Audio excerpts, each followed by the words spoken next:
ఒకానొక సమయంలో రాక్షసులు తపస్సు చేస్తున్నారు, మహర్షులు తపస్సు చేస్తున్నారు. తపస్సు అనేది చేసే అధికారం ఎవరికైనా ఉంది. అవును.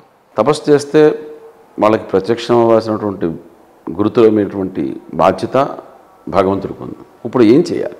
రాక్షసులకు వెళ్ళి వరం ఇవ్వాలా, మహర్షులకు ఇవ్వాలా అని ఆయన ఏం చేశాడంటే, భగవంతుడు ఎవరైతే యజ్ఞోపవీతం వేసుకొని తపస్సు చేశారో వాళ్ళకి మాత్రం నేను వరాలు ఇస్తాను, ఎవరైతే యజ్ఞోపవీతాలు లేకుండా చేశారో వాళ్ళకి మాత్రం ఇవ్వను అని ఒక రూల్ పెట్టుకున్నాడు.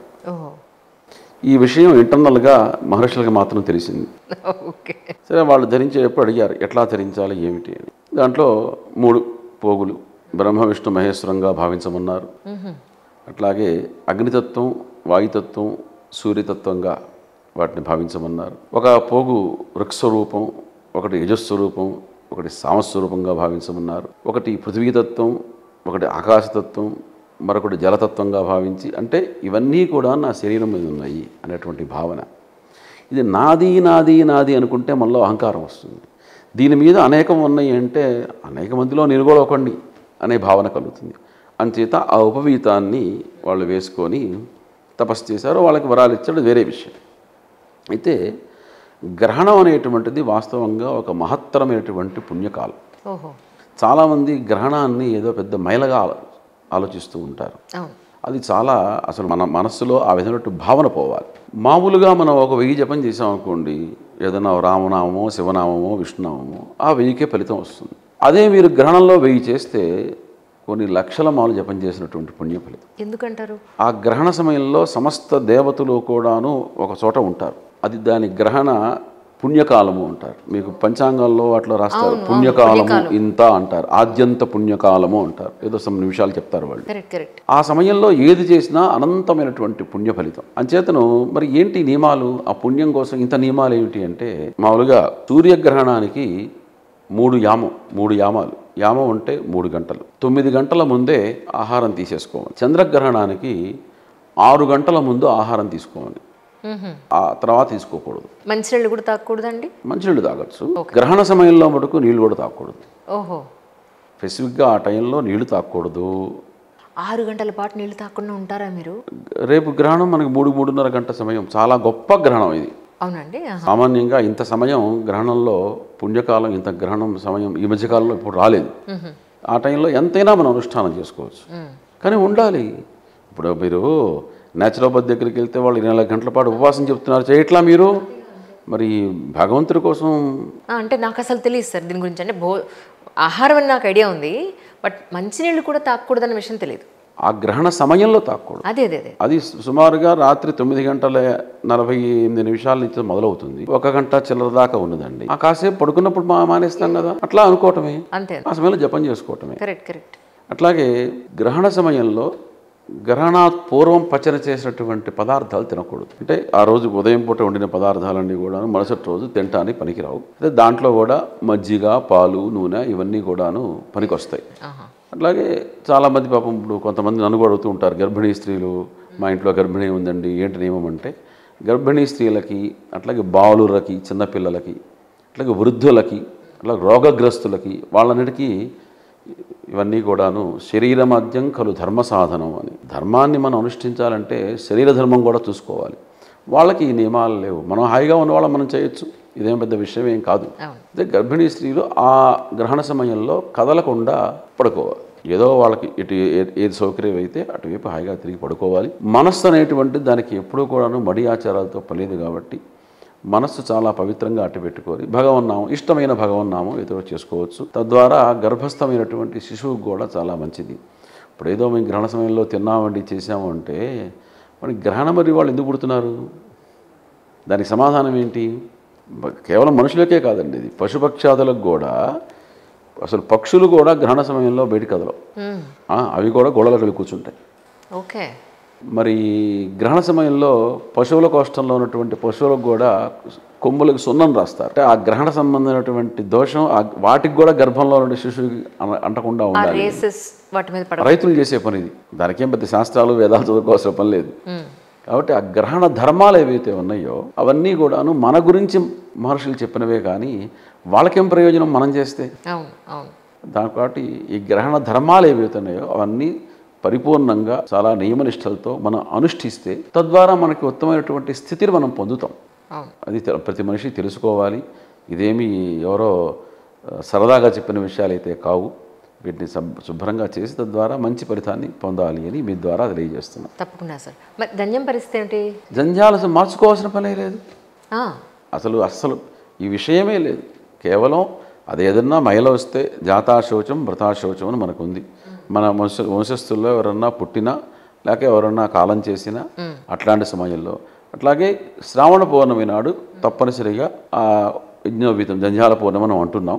ఆ రోజు ఉపాకర్మ చేసుకొని అట్లాగే దేవతలకి ఋషులకి తర్పణ చేసుకొని పూజ చేసుకొని యజ్ఞోపీతం మార్చుకోవటం అనేటువంటిది అనాదిగా వస్తున్నటువంటి సంప్రదాయం. ఆ రోజు తప్పనిసరిగా చేసి తీరవలసిందే. గ్రహణ సమయంలో యజ్ఞోపీతం మార్చుకోవడం అనేటువంటిది అది ఎక్కడా ఆ శాస్త్రాల్లో ఎక్కడా లేదు. ఓహో, రైట్. కానీ ఒకవేళ ఈ నిలవ ఉంచే ఆవకాయలు, మాగాలు, పచ్చళ్ళు, ఊరగాయలు కానీ ఇలాంటివి ఏవైనా ఉంటే దాని మీద ఒక దర్భ అనేది పెడుతూ ఉంటాం. అవునండి. అంటే దర్భకి ఉన్న సైంటిఫిక్ పాయింట్ అంటే ఏం చెప్తారు మీరు? పవిత్రం వై దర్భాహ అని భగవత్ సృష్టిలో కొన్ని పవిత్రమైనటువంటి వస్తువులు ఉన్నాయి. వాటిలో తులసి ఒకటి, సాలగ్రామ ఒకటి, గంగ ఒకటి, భగవన్నామం ఒకటి, ఇవన్నీ పవిత్రమైనటువంటి విషయాలు. ఆ సమయంలో ఆ దర్భ గనక వాటి మీద వేస్తే వాటికి గ్రహణం ద్వారా వచ్చేటువంటి దుష్ఫలితం రాదు. ఎటువంటి ఆ శౌచం దానికి అంటదు. అవి శుభ్రంగా మనం మరుసటి రోజు వాడుకోవటానికి పనిచేస్తాయి అన్నమాట. సో ఎస్పెషలీ అంటే ఈ స్నానాల విషయంలో కూడా కొంతమంది గ్రహణం పట్టే ముందు స్నానం, మళ్ళీ విడుపు స్నానం కూడా చేస్తూ ఉంటారు. చెయ్యాలి. ఎలా చేయాలండి? గ్రహణ సమయంలో నిద్రపోకూడదు. ఎవరు సరైనా ఎంత ఓపిక లేకపోయినా కుర్చీలను కూర్చోవాలి తప్ప గ్రహణ సమయంలో మనం పక్కల మీద పడుకోవటం చాలా అది మన ఆయుక్షీణానికి హేతు. అది ఎంత ఓపిక లేకపోయినా సరే, ఓపిక తెచ్చుకొని అయినా సరే పట్టు స్నానం తప్పనిసరిగా చేయాలి, విడుపు స్నానం చేయాలి. ఒకవేళ శరీరం సహకరించక రోగగ్రస్తులైతే కనీసం విడుపు స్నానం అన్నా చేయాలి. 1:30 ప్రాంతంలో అయిపోతుంది. తలెండా స్నానం చేసేసి ఏదో అంత దేవుడి దగ్గర తుడుచుకొని దీపారాధన చేసుకోవాలి. అంచేత గ్రహణ నియమం అనేది చాలా మంచిది. కొంతమంది ప్రత్యేకంగా ఈ గ్రహణ సమయంలో నదుల దగ్గరికి వెళ్తారు. మామూలుగా ఈ సూర్యగ్రహణే మహానద్యాం ప్రతిమాసన్నిధో వాజత్వ అని మనకి ఉపనిషత్తుల్లో చెప్తారు.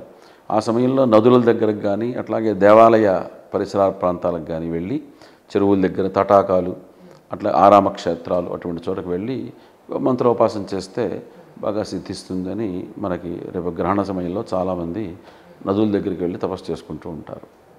అది కానీ సముద్రానికి ఆటుపోట్లు ఎలా ఉంటాయో అమావాస్య పౌర్ణమికి కూడా ప్రకృతి అంతా కూడా దాని రేసెస్ పడి మార్పులు చేర్పులు జరుగుతూ ఉంటాయి. అలాగే మనిషి జీవితం మీద కూడా పడుతుంది అని అంటారు. అవును. ఎంతవరకు నిజం అంటారు సార్? వాస్తవం అది. ఇప్పుడు చంద్రగ్రహణం ఉంది. గ్రహణం వచ్చిన తర్వాత చంద్రుడి యొక్క తేజస్సు చాలా బాగా బాహుళ్యంగా కనిపిస్తుంది. గ్రహణములు అనేటువంటి వచ్చి వెళ్తూ ఉండాలి. తద్వారా కొన్ని దోషాలు కూడా పోతూ ఉంటాయి. సమస్త మానవాళికి కూడా తద్వారా ఒక శ్రేయస్సు కలుగుతుంది. ఏదో ఫెసిఫిక్గా ఆ రాశిలో వచ్చిన వాళ్ళకి మంచి కాకపోయినా మిగతా వాళ్ళందరికీ చాలా మంచిది. లేదా గ్రహణం వచ్చి తీరవలసిందే. ఎందుకంటే మీరు చూడండి, చంద్రుడికి సోముడు అని పేరుంది. సోముడు ఔషధులకి అధిపతి, సమస్త ఔషధులకి అధిపతి. ఆయన ఏం చేస్తాడు అంటే తన యొక్క కిరణముల ద్వారా ఔషధాల్లోకి ఒక అమృతత్వాన్ని ఆయన ప్రకాశం చేస్తాడు. ఆయన ఏం చేస్తాడంటే అమృతాన్ని ఇస్తాడు. మీరు చూడండి, నిన్న మీకు ఒక శాకం చాలా ఇష్టం, ఒక అరకేజీ చేసుకొని తిన్నారు, తృప్తిపడ్డారు. ఆ తర్వాత తినలేరు. మళ్ళీ 2 రోజులు అయితే మళ్ళీ దాని భ్రాంతి పడుతుంది. ఎందువల్ల వస్తుంది? ఒకసారి తినేసాంగా, ఒకసారి అనుభవించేసాంగా. అంటే ఎప్పటికప్పుడు అమృతత్వాన్ని, కొత్త అమృతత్వాన్ని ఆ ఔషధుల మీదకి తన యొక్క కిరణముల ద్వారా ఆయన అనుగ్రహిస్తాడు. కొన్ని చంద్రకిరణములు పడితేనే అవి పండుతాయి, కొన్ని సూర్యకిరణాలు ఉంటేనే పడతాయి. ఇప్పుడు మన పాశ్చాత్య దేశాల్లో కొన్ని చోట్ల తులసిని పెంచడం కోసం ఇట్లాంటి లైట్లు ఏవో పెట్టి చాలా తంటాలు పడుతూ ఉంటారు పాపం వాళ్ళు. ఎంత పెట్టినా అవి ఏదో కొన్నాళ్ళు వచ్చిన తర్వాత మళ్ళీ కాస్త అస్తమిస్తూ ఉంటాయి. అంచేత ఈ సూర్యుడు చంద్రుడు అనేటువంటి వాళ్ళ యొక్క కిరణాలు కనుక లేకపోతే మనిషి యొక్క జీవన గమనమే ఆగిపోతుంది. వాళ్ళ యొక్క కిరణాలు ఎప్పటికప్పుడు తేజోవంతంగా నవీనత్వంగా రావాలి అంటే ఈ ఖగోళ శాస్త్రరీత్యా వాటికి ఆయా గ్రహాల స్థితిని బట్టి ఆ గ్రహణములు వచ్చి వెళ్తూ ఉన్నప్పుడు అవి ఇంకా తేజోవంతంగా ప్రకాశమానంగా ఉంటాయి. ఇది శాస్త్రీయమైనటువంటి ప్రాకృతికమైనటువంటి ధర్మం ఇది. అంతేగాని గ్రహణం వస్తే లోకానికి ఏదో అయిపోతుంది, గ్రహణం వస్తే వారికి ఏదో అవుతుంది, ఇవన్నీ మన వాళ్ళు వదలగొడుతూ ఉంటారు. కానీ గ్రహణాలు వస్తూనే ఉండాలి. తద్వారా చాలా ఏదో కొంతమందికి చెడు అవుతుంది. అంత మాత్రానికి ప్రపంచంలో అంతా చెడు అవుతుంది మనం చెప్పలేం కదా. కాబట్టి గ్రహణం దాన్ని మనం వినియోగించుకోవాలి. ఎలా వినియోగించుకోవాలంటే ఇలా భగవన్నామం చేసుకొని వారి వారి గురువుల యొక్క సంప్రదాయం బట్టి ఏ మంత్రాలను ఇస్తారో ఆ మంత్రానుష్ఠానాన్ని ఉపాసన చేస్తూ తద్వారా మనం అభివృద్ధిలోకి రావచ్చు. గ్రహణం అనేది ఒక మంచి పుణ్యకాలం. అది విట్టయంలో మనం ఒక 10,000 జపం చేయాలంటే కూర్చొని జపం చేయలేము. అదే ఆ టైంలో ఒక 100 చేసినా కూడా అనంతమైనటువంటి ఫలితం వస్తుంది. కాబట్టి గ్రహణ సమయం ప్రతి ఒక్క సెకండు చాలా విలువైంది. ఆ సమయంలో ప్రతి ఒక్క మనిషి కూడా వారి వారికి ఇష్టమైనటువంటి దేవతా ఉపాసన చేసి ఆ యొక్క దేవతా అనుగ్రహాన్ని పొంది తద్వారా సకల శ్రేయస్సుని పొందాలి. ఇది గ్రహణం యొక్క ఆంతర్యం. అద్భుతం, అద్భుతం. కానీ ఎంత వివరంగా విపులంగా చెప్పారంటే జన్మధన్యం. అయ్యో ఎంత మాట. చాలా సంతోషం.